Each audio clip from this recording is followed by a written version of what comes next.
Hello, everybody, and welcome back to the Scenic Route Astrology. Makayla here, and we're talking about the full moon partial lunar eclipse in Taurus that's happening on November 19th, 2021. I'm casting the chart for Rhode Island, so you will just want to, if you're using a program, place the chart for wherever you're living in the world, and that will give you the appropriate house positions and rising sign for that chart. Like always, if you want to follow along with your own natal chart, you can get yours for free off my website on www.astroroots.com. And you can print it out, or you can just follow along while you're watching this video right online. And you can also get your chart for free at astro.com.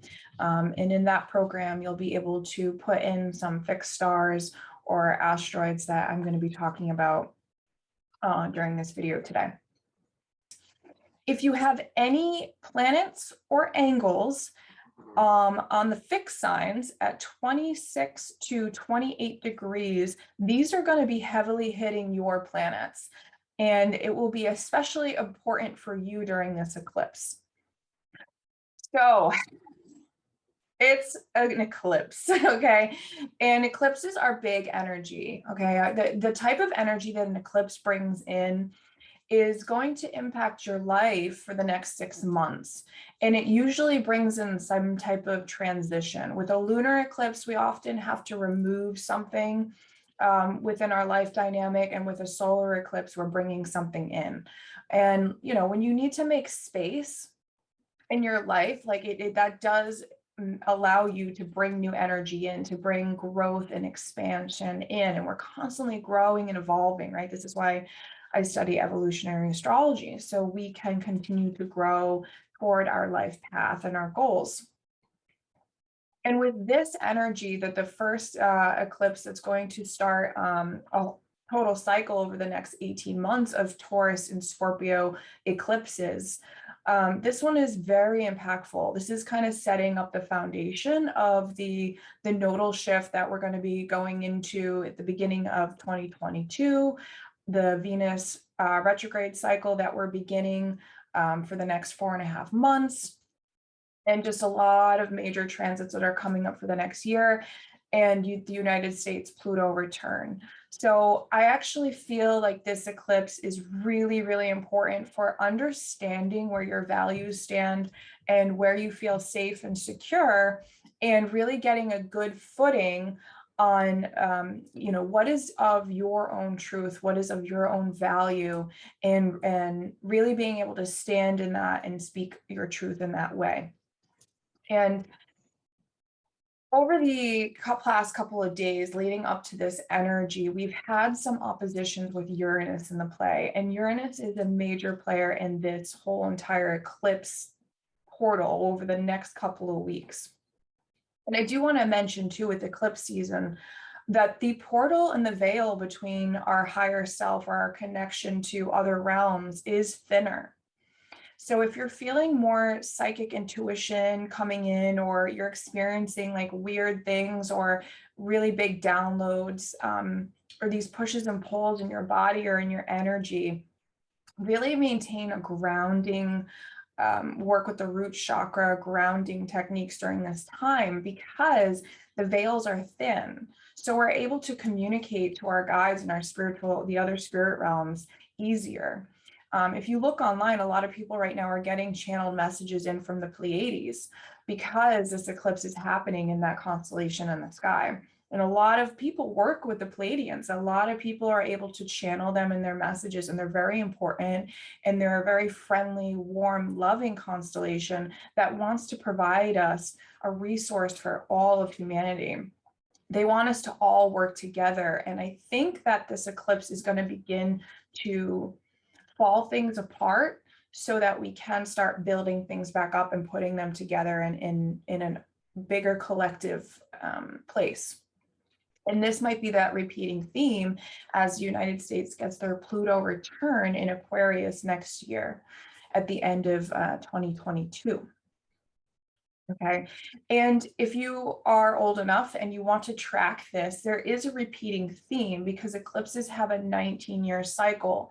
So the last time that this eclipse happened at the exact degree that it's happening at, which is 27 degrees and 14 minutes of Taurus, that was in November, on November 20th, 2002. So if you can think about what kind of themes were happening at that date and time, this is like a storyline that is unfolding, and that's a part of that eclipse season that happened back in 2002. So before I begin and I open the chart up and show you guys the aspects and what's going on, I want to cover some foundations around the sun and the moon and in the signs that they're in. Okay, so the planets are the players, right? They are the players. What's going on right now, and then the sign that they're in is how they're playing the game, and then the house that it falls in is where it's going to be happening for you in your life. That's why it's really important to follow along with your own personal natal chart so you can see where the eclipse is happening. You can figure out the storyline better. You know, you can get a deeper understanding of exactly where this energy is showing up for you. But I do try my best to explain this energy in a way that maybe you can just have a general understanding of it without even looking at the chart. So the sun in Scorpio, it's been there for a couple weeks, and it's about to shift into Sagittarius at the end of the week. So we still have a few days left to do this emotional investigation within ourselves. You might have found during the last few weeks that something that was in the subconscious part of you really started to bother you. It was really begging to come out and just be expressed. And come into the light. Okay. And it's important for us to actually practice techniques like that, because the more that we surface things and pat them down and pretend that they're not there, eventually they explode.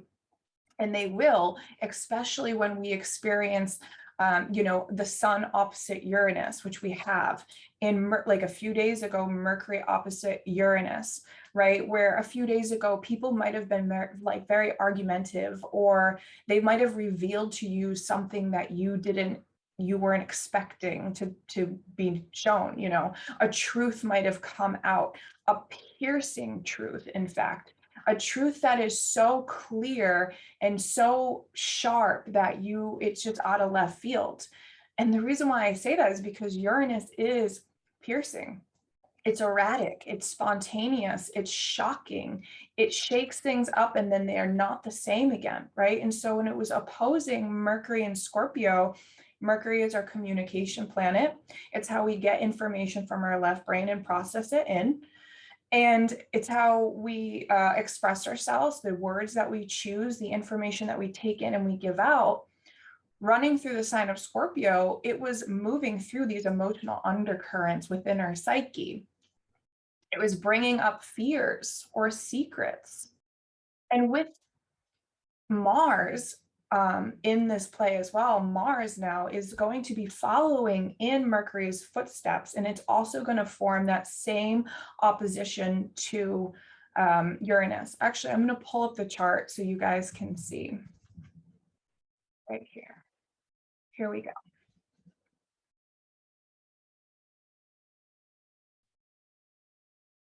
Okay. So here's what I'm talking about right here. If you let me change that color so you can see, we're going to do yellow. Down here, I'm circling 13 degrees. This is the chart for the Taurus full moon eclipse. Okay, so Mercury is ahead. Mercury has already had its opposition right across the field with Uranus at 12 degrees over here. Okay, and that's when we might have had some kind of shocking information come to light, you know, something we didn't know before, some type of deep secret was revealed, you know, something maybe we didn't want to look at, but it was finally, you know, needing to come out.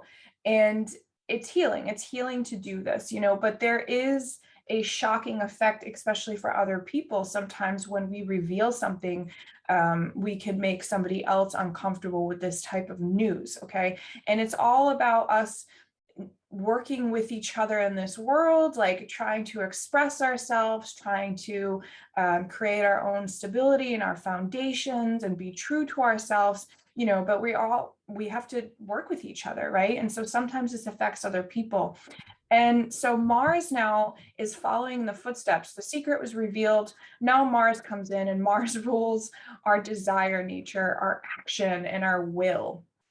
And it's in its rulership. It's in its rulership of Scorpio, its modern rulership. So some people could with this energy just feel emotionally intense and willful and want to take action so deeply and strongly. Okay, especially when Uranus is opposing this and something shocking has destabilized their sense of security. All right, the Taurus archetype has to do with our sense of security and our ability to provide for ourselves and have our own resources.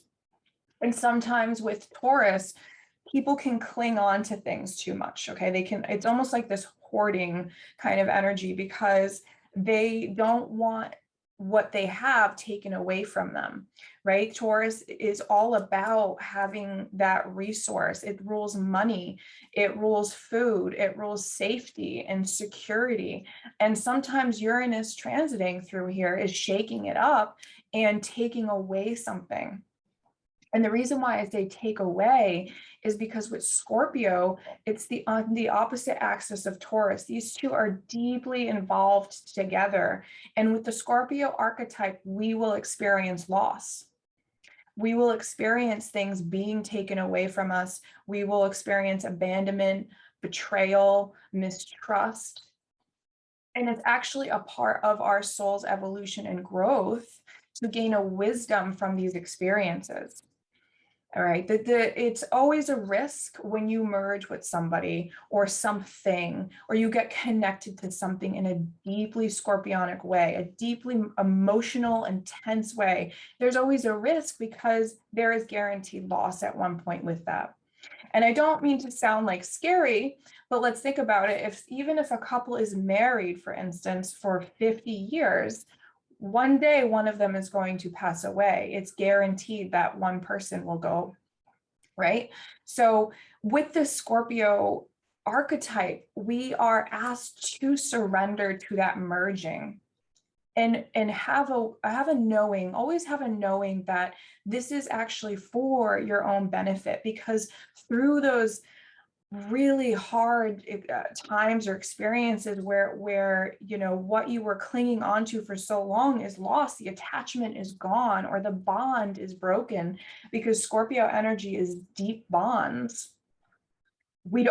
Our safety and our security is, the Taurus is just completely shooken.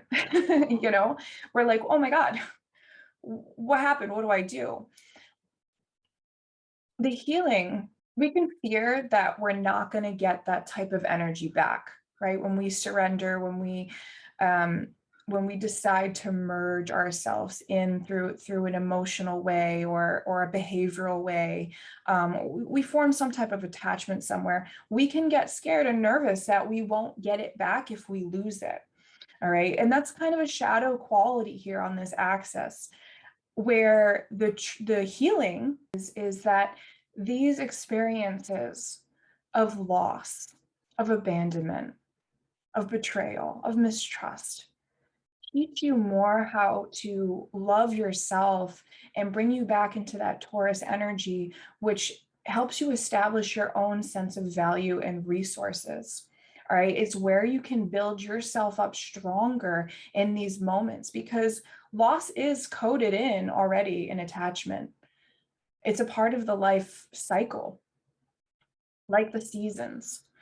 And the ability to share that wisdom, when you do gain that wisdom, or to share that love and share those resources freely without the clinging on to something and holding on, will constantly give you more wisdom and love and beautiful experiences in life. It's this back and forth effect between, learning to merge, learning to have attachments with this understanding that if they do leave, these attachments, if they do leave at one point in your life, it is for your greater benefit and good. And it brings you back into your own ability to build your own safety and security. And then you can go back out and you can merge again, and you can share those those wisdoms or whatever it is that you gain from this situation, you can share that with others. When you have these needs met internally, because our reality is a reflection of how we feel on the inside, correct? So when you have the ability to be really firm on your foundation, really stable on what makes you feel safe and secure. This is why I said in the beginning of the video, it's important to work on your root chakra first and work the way up. You will be, your exterior reality will be a reflection of that inner reality within you. All right. So over the next 6 months, some of us, we might witness some people losing things in their life and experiencing erratic change. Okay. Uranus and Taurus is eruptions. It's earthquakes. It's lightning. It has to do with food and resources. So on a collective scale, we might see things around money being erratically changed for us. We might see the economy switch up. We might see things with our safety and our security kind of get uprooted from us, right? And the ability to look at the things that we've avoided to look at, and if we can think about it on the collective scale, this is a really big idea, right? There's a lot to take in because there's been a lot of shadow stuff that we haven't wanted to look at yet. And this can also go in our individual lives too. If you've been suppressing and haven't been wanting to investigate and dig deeper and heal yourself emotionally, this can also be very ancestral because the nodes are here, right? That's when an eclipse is when the nodes are within the sun, within some degrees. This could be ancestral trauma from prior lifetimes that are starting to come up now. And I do think that when the nodes shift from Gemini and Sagittarius to Taurus and Scorpio next year, or the beginning of January, we will have a lot of people experiencing, especially with that South Node in Scorpio, deep karmic situations coming up from past lifetimes. And it's like, you got to look at it now. It's like time to look at it. It's time to heal it. It's time to really tap into this Scorpio Taurus axis and understand it on a very deep level. And this full moon lunar eclipse, I think, is going to be illuminating and highlighting, some of these dynamics that are going to start to come up for us. Right? This is a transitional period. Eclipses are always transitional. And the moon is also going to be squaring Pluto, which is very important down here. And Pluto has been in Capricorn for quite some time. So we're very used to this energy. And a lot of the dynamics that might be happening in your personal life is really nothing new that you haven't been dealing with for the last few years, okay? Especially as we had the Saturn, Pluto, Jupiter conjunction in 2020. So this brings intensity, deep intensity into this eclipse as well. Pluto is powerful. It's that power dynamics. And I think that our deepest feelings will be exposed during this eclipse. A lot of people won't be able to hold in themselves anymore how they've really been feeling. We might see groups of people, Jupiter squaring, making a T-square, an exact T-square to this, excuse my messy drawing, making an exact T-square to this eclipse, right? Groups of people might come together now and start speaking up about how they really feel about things. What's really been under the surface for a long time for people. And as we have shifts in our resources, or what brings us safety and security, this can be like very literal, like food, physical things, housing, or this could be behavioral. How people are feeling, how they're acting, the choices that they're making. And they might not be reacting in the best way. Mars opposing Uranus. They might just unexpectedly just feel so passionate about something that they just burst out, right? Uranus brings that expression of just like burst. And the moons this week as well during the eclipse are important because at the beginning of the week, when we had the Mercury opposition to Uranus and secrets were revealed, or people were just expressing themselves erratically, there might have been an angry tone because Aries tends to be like, it can be like a very irritable, angry feeling in the moon sometimes, especially when we're dealing with this depth of emotion that's been needing to reach the surface, right? And then the moon obviously shifts into Taurus, which will have to deal with our resources and, those dynamics, what brings us safety and security. And then the moon will shift the next day, and in the morning to Gemini, or later in the day, actually, into Gemini, where we'll have a choice to make, and it will be conjunct the North Node. So there's two options that you can do. There's going to be two choices in front of you. Neither are wrong. It's just good to have a solid foundation on where you stand and where you want to go, where you see yourself headed. And you don't have to make an impulsive decision at this moment either. Even though the energy feels impulsive and it feels erratic, and you're not sure how other people are going to be reacting around you, you can take your time in your reaction. Okay, you don't have to be so impulsive. You can let this flow of energy kind of move through you and take a deeper look while we have the last few days of the sun in Scorpio to investigate. I love the sun in Scorpio actually, because our guiding vitality right now is asking us to emotionally transmute pain that's still lingering, from attachments that we might have had that we lost. There's a lot of good healing energy in this. It might sound difficult, but it's actually extremely passionate. It's extremely willful. It can absolutely create this alchemical change within you that will heal deep-rooted parts of you. It could actually, because of the veils lifted, heal ancestral trauma that is rooted within you for centuries that you might be carrying subconsciously that you don't even know.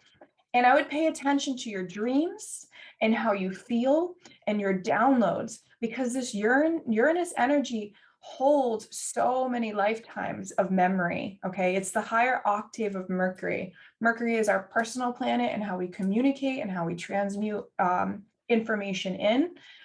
But Uranus is this outer planet that holds much more information, lifetimes of information, and it can be these erratic, brilliant downloads that you get in, or a dream that completely just shifts your subconscious perspective. Really important to tap into any spiritual techniques that you might know or how to work with right now. We do have a really nice positive, it's all positive, but we do have a really nice positive aspect between Venus down here at 12 degrees in Capricorn, forming a trine to that Uranus again, right? That's stimulating all this energy. And the trine brings an ease and a flow and a support with our relationship dynamics. And Venus also rules values and how we relate to other people and how we relate to ourselves and really what's important for us, okay? And Taurus is one of the rulers of Venus. So this is they're not in mutual reception, but Venus is ruled by Taurus. So she's picking up on this energy and she's responding to the Uranus. Okay. So if there's an erratic shift or a change or something unexpected comes into play, an earthquake, something that combusts in your life around this, or it's just completely illuminated out of nowhere, there is support here. There is support because of the trine energy, and things could actually unexpectedly fall into place, which is a beautiful thing, right? So we might be able to establish something for us for the long haul, because Venus in Capricorn is the builder of relationships. And she does want to build things for longevity. She wants you to hold a responsibility to how you're showing up in relationship dynamics and how others are showing up for you. There's a structure quality to this type of Venus. And she is entering her shadow period of her retrograde cycle. So these dynamics that are coming up for you right now that have to do with other people in your life, I think is going to be something that you're working on for the next 4.5 months. Okay, it's going to be a part of this Venus retrograde cycle. Yes, exes could come back from the past, right? That's very, like Mercury retrograde, kind of. You could also be reevaluating the way that you show up in your relationships. Okay, what is the romance like for you right now? Is this for the long term? Is this what you want for the long term? And what do you need to wash away so that bigger, better things, or things that will help you build where you're wanting to go, can fall into place easier? There is a nice support through that kind of energy. And if you're single, you could unexpectedly just meet somebody that comes in. I'm going to stop sharing the chart now and talk to you guys about a few more things that I think is really important.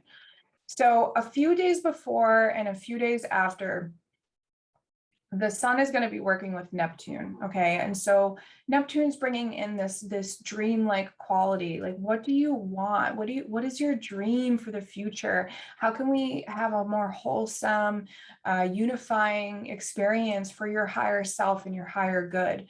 And Venus in Capricorn is also really, really strongly about your responsibilities and where do you hold them? Okay. And Uranus, and she ruled, like I said earlier, she rules Taurus, right? So Uranus might break you free from a responsibility in your relationship dynamics, or your home life, or your work life, anywhere that you feel that you have this deep responsibility. This transit, this full moon, might liberate you from that responsibility. And it's okay for you to understand that you can still support somebody, but from afar. Okay, you don't have to be by their side all the time to still support them. You can still be distant, have your own resources met, your own safety and security met, but still be there for another individual. All right, and this goes back to many of the videos that I actually talked about in the beginning of the year, which I strongly feel, I just have really strong feelings about, is that you cannot be there for somebody else unless you're there for yourself first. And sometimes life, the universe, can throw us something unexpected that we were clinging on to. The Taurus, right? I don't want to lose this. I'm clinging on to it. That was my tiger iron that just fell for grounding.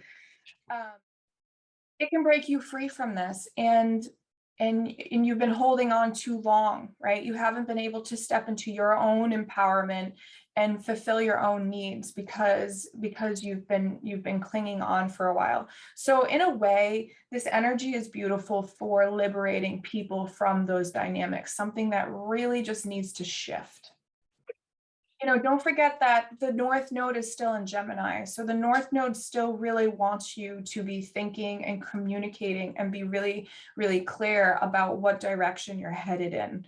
And with all these Scorpio placements, we can have these deep discussions. We can have these really intimate discussions with ourselves and with other people so that we can get clearer on which path we want to go on. I think it's really important. I think you're going to want to know, to some degree at least, where you're headed over the next year or so, where you stand, where is your loyalty, because these relationships that we're establishing now, these things that are falling apart and new things that are falling into place, are for the long haul. All right, Pluto and Capricorn has been breaking down our societal structures, our old paradigms, our ancestral trauma. We've been breaking this down deeply, deeply, because we're establishing new healing techniques. You can see it all over the world now, how, there's more healers, there's more star seeds, there's more people talking about spirituality, there's more people growing their own food. I mean, these kind of dynamics are showing up for a reason, right? And it's all happening very, very fast. We're going through a time period in time and space where we're accelerating. We're accelerating through. And when the United States goes through their Pluto return next year, we are a leading country. It's time for us to set the foundation and be a leading example and step into our own authority, but in a positive light that other countries can also follow. There is a responsibility. With the more power that you have in your life, you have more responsibility. And how do you want to use that? Right? Even when you're coaching other people, or you're working with other people, or you're in a group of, you have a group of friends, but you're like the huge supporter of your group of friends, you have a responsibility to these people, yes, and you can help them from afar. Uranus might break you free of some of these attachments, like where you're giving away too much of your power, but it's also asking you to have a sudden insight or liberation on maybe where something is, you're attached to an old belief too long, and maybe you need to liberate yourself from it, to heal from it, to have those deep conversations and to heal that pain, and be an example, be a leading example for other people to follow. Okay. So there's one more thing. I was not sure if I was going to say this, but I think I'll say it. So the full moon is on the fixed star Algo, and Algo is not a nice star, not a nice, it's known as the meanest fixed star in the zodiac. So I think that, there is an essence, the story behind Algo was of decapitation, and it doesn't mean like literally people are going to die of decapitation, but it's almost feels like to me that some people might lose it, right? They might kind of lose their knickers. That is such an old saying, but they might lose their head. All right. So through this full moon, because stuff's going to come up, emotional stuff, and it's hard to process sometimes like that. So have patience with other people, have patience with yourself if you're experiencing that, and just know that you can have space from somebody if you can protect your own energy field, and again, you can help people from a distance if the energy is feeling too toxic for you to take in, or if you feel too toxic and you need to take space from others as well. Okay, there is a space effect with Uranus. It can separate things, right? But it separates it for a reason as well. So those are just some dynamics to keep in mind. This is a very important time. Like always, if you want to work with me for your understanding of where this eclipse is happening for you in your chart and how this will develop new situations and experiences for you over the next 6 months, you can always book a reading with me. You can find me easily book through my Instagram account. The link is in my bio. It's the Scenic Route Astrology. And you can also book through my website at www.astroroots.com. You can also email me at Makayla@scenicrouteastrology.com. Everybody, thank you for being here. I hope you have a wonderful lunar eclipse. This is great energy. This is very powerful. I'm really excited to see how we all shift together and move towards like a greater purpose and a higher good. I think that this energy is very positive for us. Yes, it can be difficult. Eclipse season can be difficult, but it's also really positive. And I can just say from my own experience, the last eclipse season that happened in the springtime, I had some major changes, and they were for the complete better. Okay. And, 6 months later, I'm so thankful for them. And it's all about your mindset and how you choose to work with this energy. And, when something stimulates you, which it will, Uranus will stimulate things around this full moon. When something stimulates, you have time and space to make your reaction. And that's really important to keep in mind, okay? You have two choices with this Gemini North node. You don't have to decide right now, but you do have to be really clear about where you want to be headed, okay? So anyways, everybody have a great week, and I will be back again very soon. I have some collabs coming up and I'm really excited to share them. And yeah, so thanks so much. Have a great day.